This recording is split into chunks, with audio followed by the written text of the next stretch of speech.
Good morning! Tuwing umaga po, pagkakagising ko, nagpe-prepare na po ako ng aking balot sa trabaho.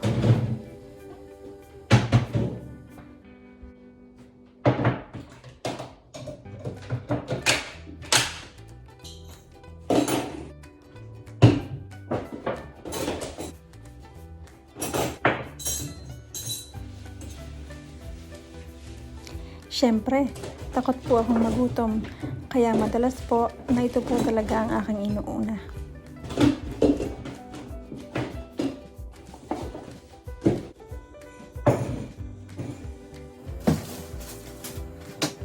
Ganito po ang klase ng pag-aalmusal na ginagawa ko tuwing umaga bago po ako pumasok sa aking trabaho.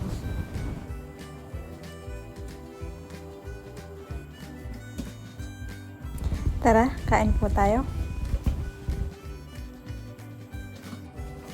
At hindi po mabubuo ang araw ko kung hindi po naiinitan ang aking tiyan.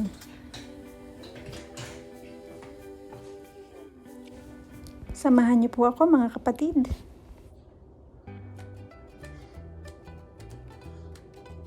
Napakasarap pong humigop ng mainit sa umaga.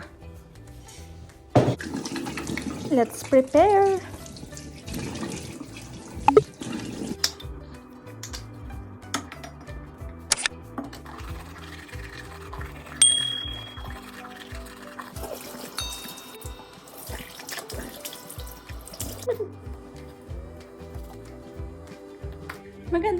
Magandang araw po sa inyong lahat. Ako po si Mary and welcome to my channel. Ito po ang bus na lagi kong sinasakyan tuwing umaga. Saktong 6:45 dadaan po ang bus. Kapag po wala po kayo bago mag 6:45, may iwan po kayo. Kaya kailangan po ng disiplina para makapasok po kayo ng on time sa inyong pupuntahan. Hindi rin po uso dito ang pamasahe, kaya kailangan po ay meron po kayong valid card gaya nito para po makasakay kayo sa alinmang bus o train dito po sa loob ng Milan.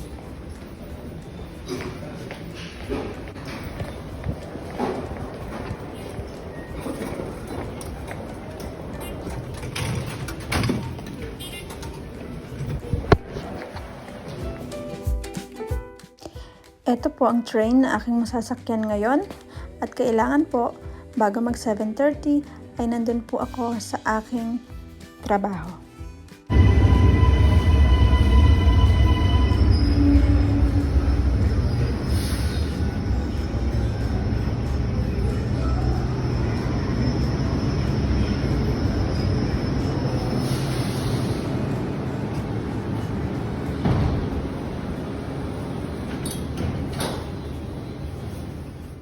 Madalas po ang red line train ay puno ng mga tao, pero dahil po maaga pa at dito po ako sumakay sa Capolinia, which is andito po ako sa dulo, dito po nagsisimula ang train, kaya lagi po akong may upuan.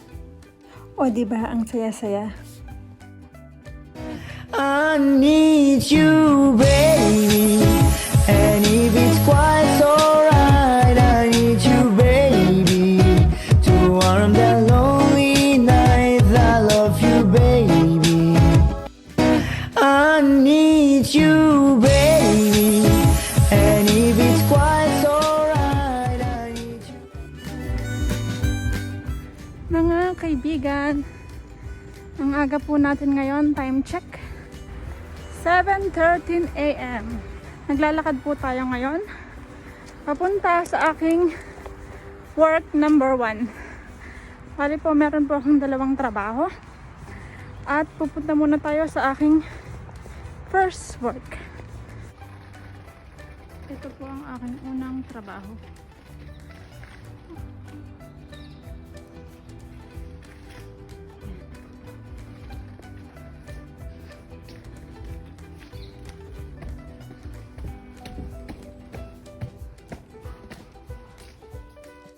At nakarating na nga po tayo dito po sa aking unang trabaho. Thanks God.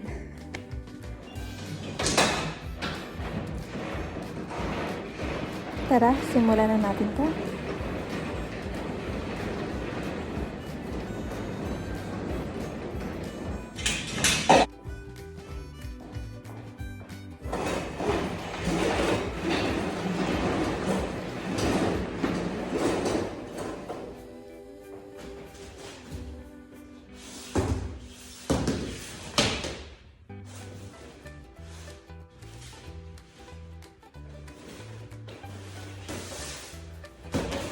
So, sa umaga, kailangan po naming i-ready ang paglalaroan ng mga bata.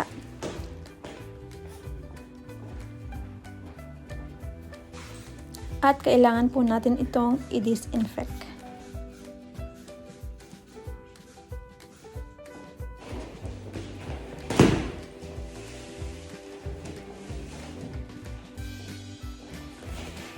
Same as the first classroom, kailangan itong ilatag at i-disinfect.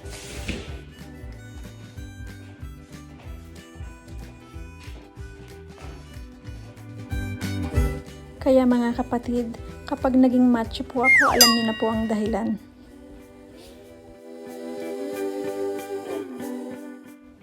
Sa totoo lang po, nakakangalay din po to ha.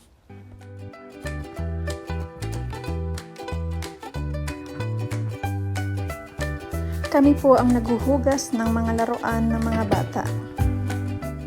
Kailangan natuyo na yan bago natin ibalik kay teacher.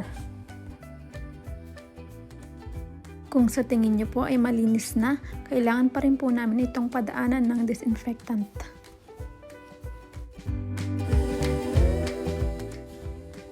At kailangan po namin i-disinfect ang lahat ng cabinet at tables na hinahawakan ng mga chikitings. Mga kaibigan, hindi po porke nasa Italy o abroad, masaya na po ang buhay. Opo, nakikita niyo po kaming nagliliwaliw. Sabihin na po nating nakakabihis din po tayo paminsan-minsan. Nakakapasyal, nakakakain sa mga mamahaling restaurant, nakakabili ng mga mamahaling gamit. Ito po ay hindi namin para ipagyabang. Deserve din po naman namin o nating mga OFW na sumaya ng kaunti sa pamamagitan ng kaunting salaping kinikita natin. Kung makikita nyo po ay napapagod din po kami, kaya huwag naman po sana kayong magdaramdam sa amin kung minsan na lumapit po kayo sa amin na hindi po namin kayo napagbigyan. Tapos ko na ang aking 3.5 hours na oras dito po sa una kong trabaho, kaya kakain muna po ako bago po ako magpunta sa aking pangalawa. Tara, kain din po kayo. Sinisigurado ko pong hindi ako gutom bago po ako magtrabaho para po mas magawa ko po ng maayos ang mga dapat kong gawin.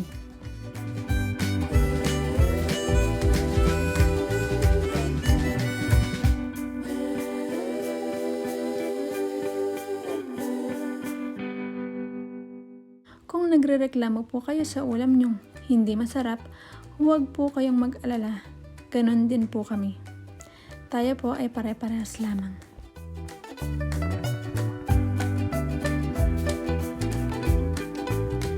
Tapos na po tayo sa una nating trabaho. Ngayon naman po ay on the way na ako sa aking second job.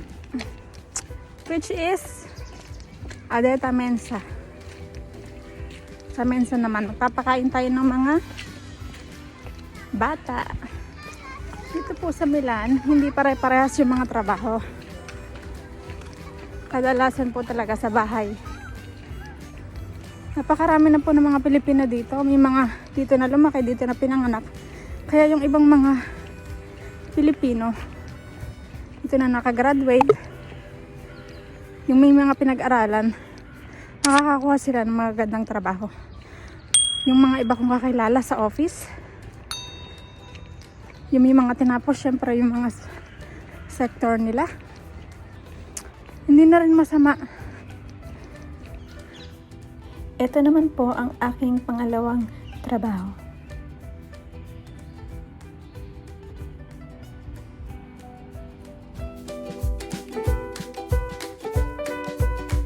At ito na nga po, nakarating na po ako sa aking second job. Ay, meron pa tayong ilang minutes para huminga. Tapos ang bibihis na ulit. Ganito po talaga ang buhay namin sa Milan. Hindi po puro sarap. Hindi po puro travel at kain sa labas. Hindi palaging nakabihis. Mas madalas po kaming madungis at pagod sa buhay. At getting ready na po si Mary. Mga kaibigan, hindi po porke nakikita ninyo lahat ng pinupost namin sa social media ay puro pagsasaya. Hindi po ibig sabihin noon wala na po kaming pinagdadaanan at puro pasarap kami sa aming buhay. Nagtatrabaho po kami, napapagod, kaya natural lamang po na maghanap kami ng kaunting aliw sa aming mga buhay. Opo, masarap dito sa Milan kung kayo po ay may pagkakakitaan. Kung wala po, siguro po ang sagot ko po dyan ay hindi. Hindi po lahat ng tao ay pare-parehas ang sitwasyon dito. Masaya ako na ginagawa ang aking trabaho dahil gustong-gusto ko ang ganitong klase ng mundo. Ang mundo ng mga pagkain.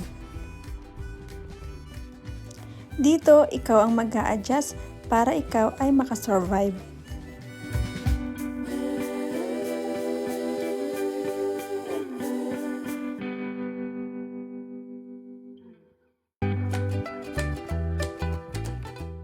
At pagkatapos po nating magpakain, heto naman tayo at nagliligpit ng mga pinaghayinan.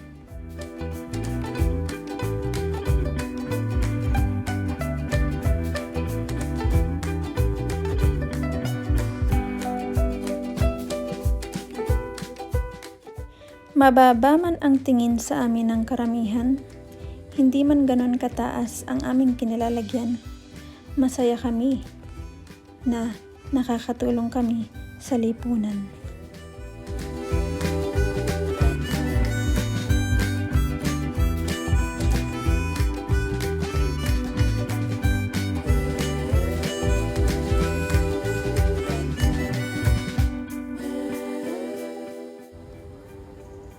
Yes, finally, makakauwi na ako sa aking bahay. Yan, kung itatanong niyo po kung masarap ba ang buhay dito sa Milan, ang sagot ko po dyan ay depende. Depende po sa tao. Depende po sa inyo kung magugustuhan niyo po ang trabaho na makukuha niyo. Hindi natin alam kung saan tayo dadalhin ng panahon, pero sabayan na lang natin ang agos ng buhay. Nagkatrabaho po ako dahil lang po yun sa COVID-19. So blessing in disguise po. Kasi kung walang COVID-19, wala akong isa pang trabaho. Diba?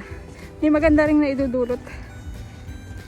Tingnan na lang lagi natin ang positibong bagay sa isang mahirap na sitwasyon.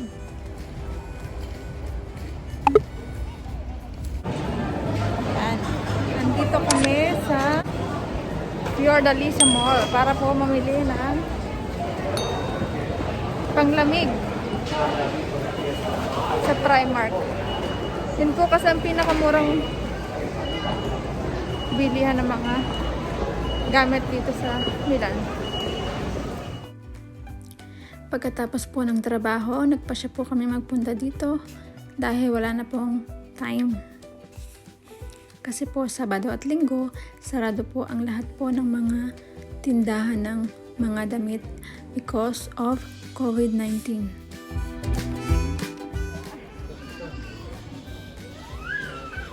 Lumalaki na si Sandre kaya binili namin siya ng mga pantalon. Ganon din si Zane. Ayan, bumili po tayo ng bra para kay Risa.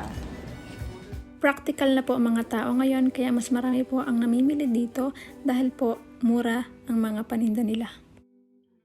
Bag for only 12 euro. Pag uwi sa bahay, kalat naman ang madaratnan. Wala po kaming katulong dito. Kami po ang naglilinis ng aming mga tahanan.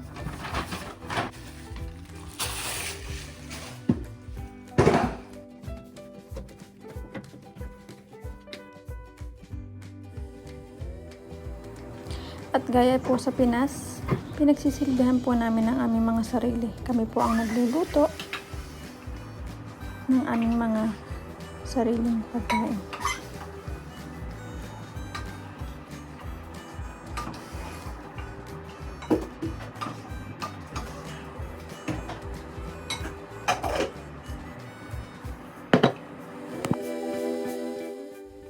At syempre, kailangan din po ng oras sa aking mga bata.